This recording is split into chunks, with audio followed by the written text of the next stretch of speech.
instructions, all of those things are very different than a piece of physical capital equipment or a physical worker. Now, there's one problem with things that are non-rivalrous and non-excludable. The rate of return on those items will be quite low. The reason for that is if you come up with a great new idea, your competitors can copy it fairly quickly. And rather than having a temporary monopoly where you can earn some quasi-monopoly profits to help you earn excess returns, the new competition in the marketplace is going to drive the price down. And as that price comes down, that means the rate of return on that particular investment that Apple made in all that technology and new ideas actually gets competed away. So if, in fact, there are large costs associated with research and development, and the ideas behind the new products or services now become non-rivalrous and non-excludable, the number of competitors increases, average prices come down, profit margins get squeezed, it's hard to justify undertaking that huge upfront expense.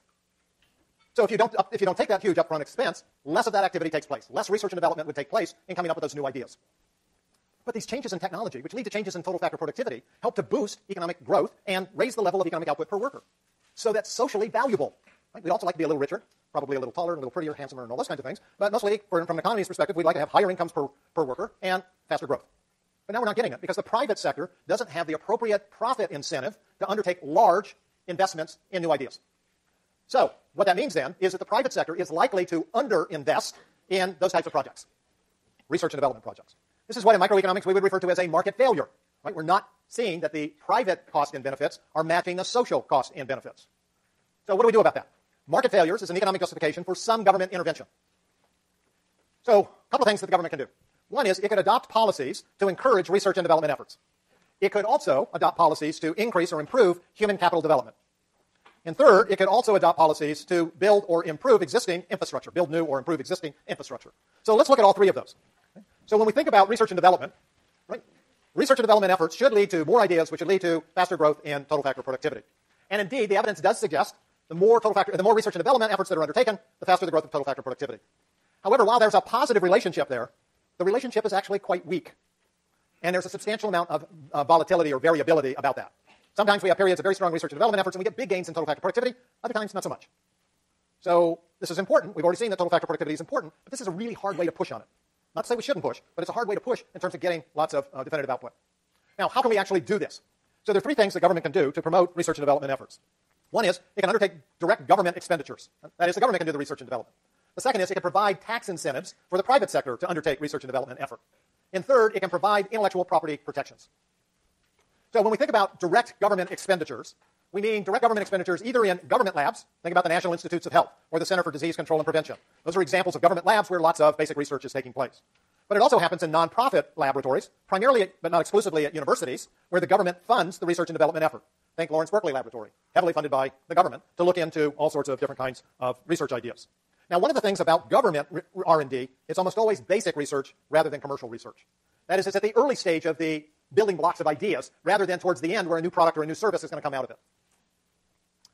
Now, the second thing the government can do is to provide tax incentives for private sector firms to undertake research and development efforts.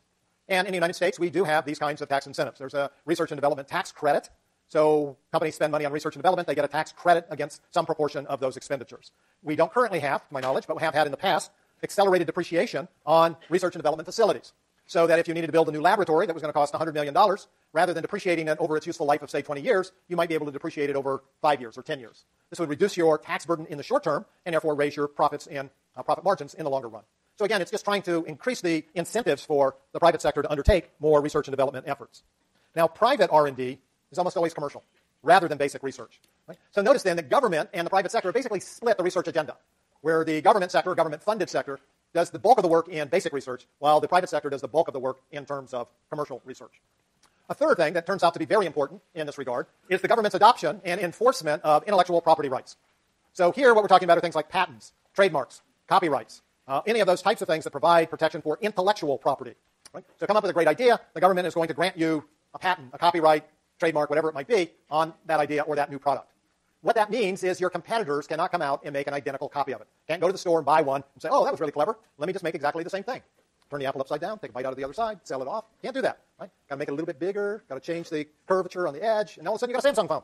Right? So these intellectual property protections basically provide the holder of the intellectual property a quasi-monopoly position. Patents and copyrights do not last forever. But during the time they are in effect, your competition has been limited to some extent, and that allows you then to charge a higher than competitive market price.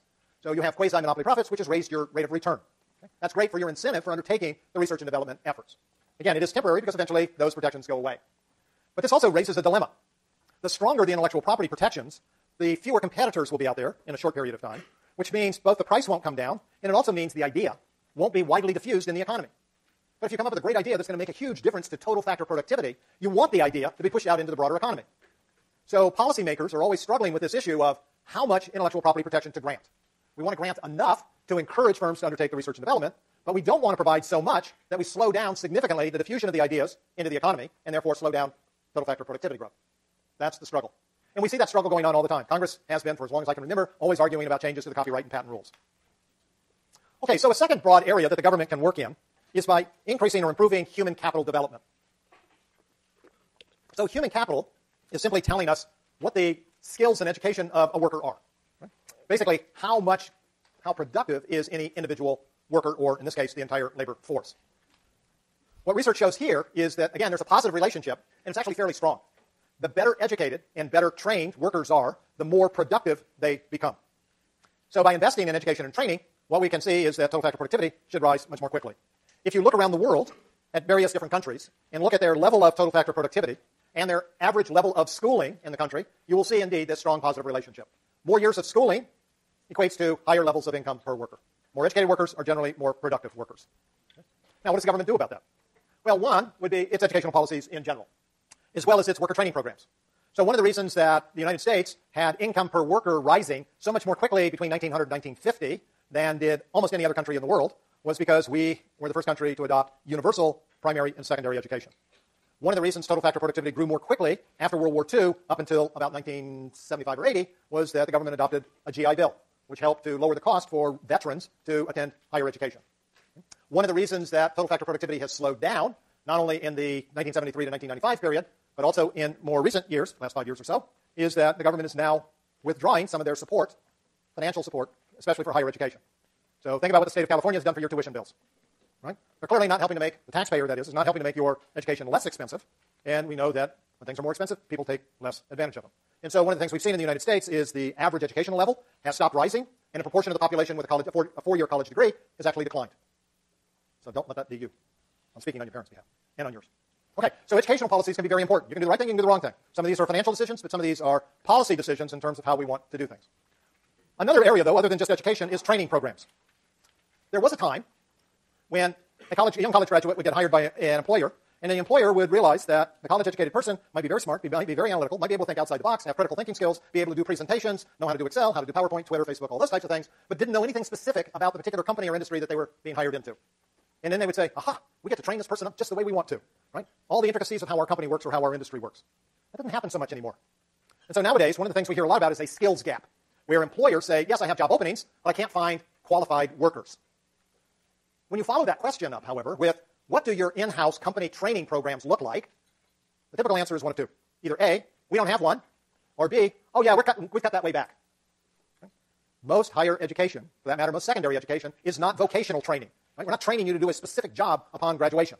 Right? We expect in this country, have always expected in this country, that the employer will take on some of that responsibility as well. Okay? But if they cut back, again, just like what the state has done with its educational policies, they're making it more and more difficult to reach out to a broader and broader set of the population. A second area that we need to think about is public health. Obviously, healthy workers are going to be more productive than unhealthy workers. For evidence, look at sub-Saharan Africa, where estimates are somewhere, depending upon country, somewhere between 25 and 40% of the adult population has either HIV or AIDS. Right? You have a disease like that, chances are you're not in robust health, and your work effort is going to demonstrate that.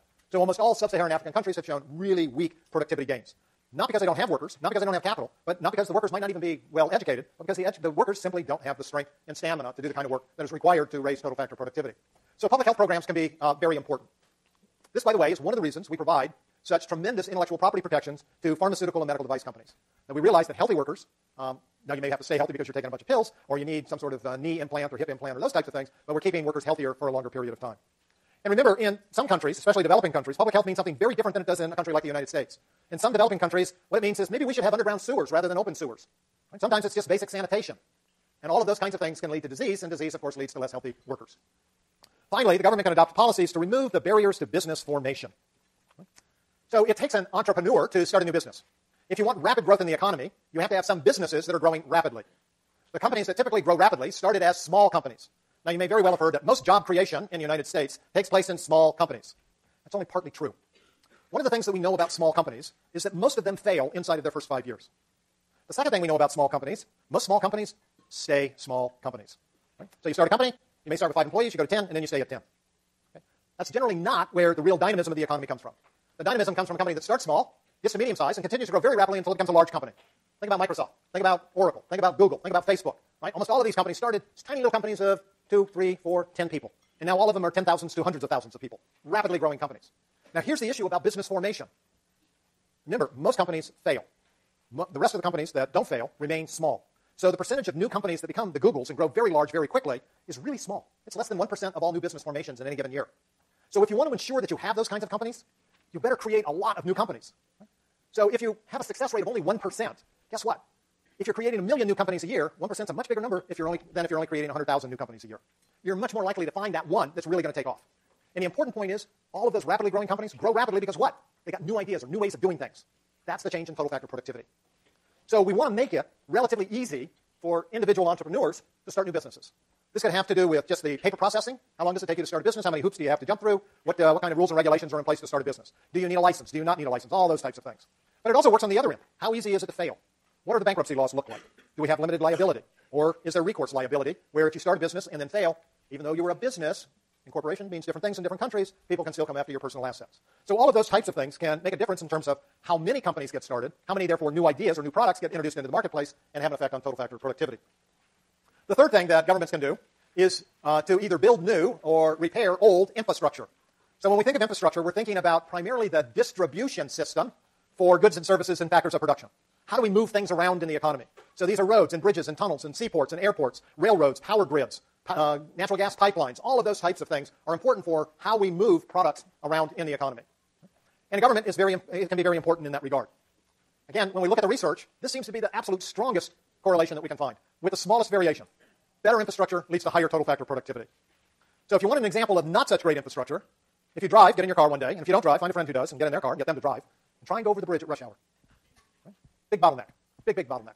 Right? So I used to work in the city, and occasionally I actually had to go in at rush hour. Fortunately, not often. But when I did, I can remember the trip taking me between an hour and a half and 2 hours from where I live. Off rush hour, it would take me 35 minutes. Right? That's a big waste of time. Right? Now, as a worker, maybe that's not a big deal. But what if you're trying to move goods or services across the bridge at that time? So we need to think about what infrastructure really means. Now, again, the government has 3 sorts of policies that it can undertake here. One is the direct government expenditures. This is not unusual. Most roads, bridges, tunnels, seaports, airports are actually built and run by the government. So this is what we're talking about. What kind of repair or new construction do we actually want to undertake here? Providing tax incentives to the private sector.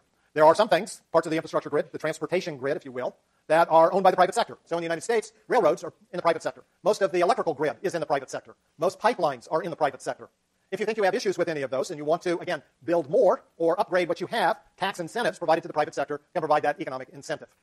And finally, we have to recognize that the government bureaucracy sometimes gets into the way of building infrastructure projects. These might be environmental impact studies, traffic impact studies, noise impact studies, permits for different kinds of construction, this, that, or the other thing.